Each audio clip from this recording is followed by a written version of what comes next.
What if I told you one of baseball's greatest legends just got dethroned in a way that feels almost poetic?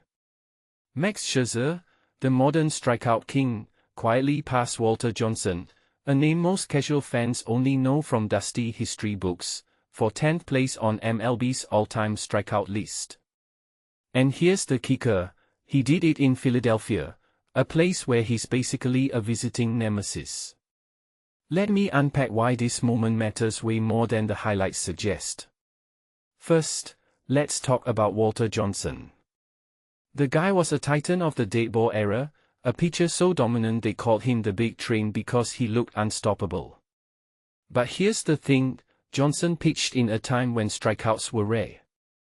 The average pitcher threw 90 miles per hour back then. Scherzer's fastball would have looked like a UFO to those hitters.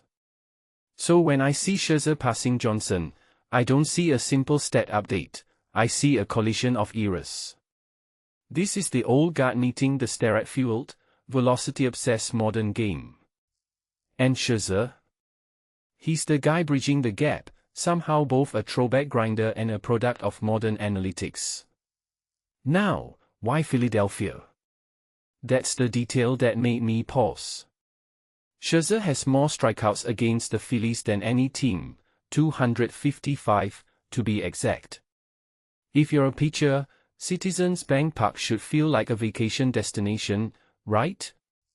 Not for Max. This is where he's carved up lineups like a surgeon.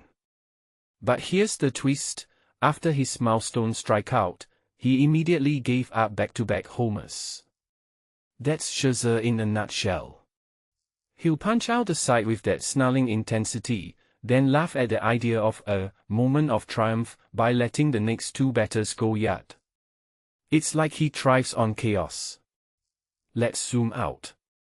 Scherzer isn't just climbing this list, he's on the verge of passing Gaylord Perry, then Verlander. And yes, Verlander's still ahead of him. But here's what fascinates me, Scherzer's doing this at 42. Most pitchers his age are sipping pina coladas in the broadcast booth. He's out there, still throwing 97 with a body that's basically held together by grit and sponsorship deals. In my opinion, that's what makes this milestone feel earned.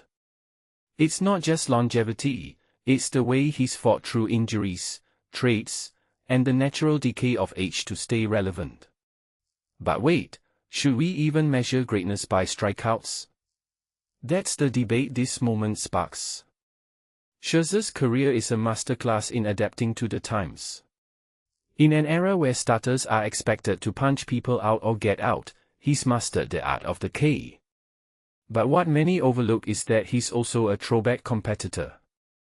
Managers talk about how he'll literally jaw at the dugout steps, begging to stay in the game. That fire is why he's here. And honestly, I think that's why fans love him. He's not some robotic strikeout machine, he's a guy who'd probably challenge you to a duel if you dared to doubt him. So where does this leave us? Scherzer's climbing a mountain that Verlander's still scaling. But here's the reality check, Verlander's 42.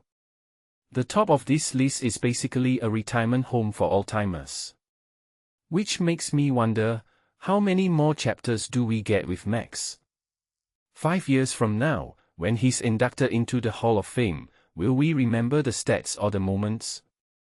The rage quit interviews? The Cy Youngs? Or just the way he made strikeouts feel like art? Drop a comment if you've ever rooted for a pitcher just because they refuse to back down.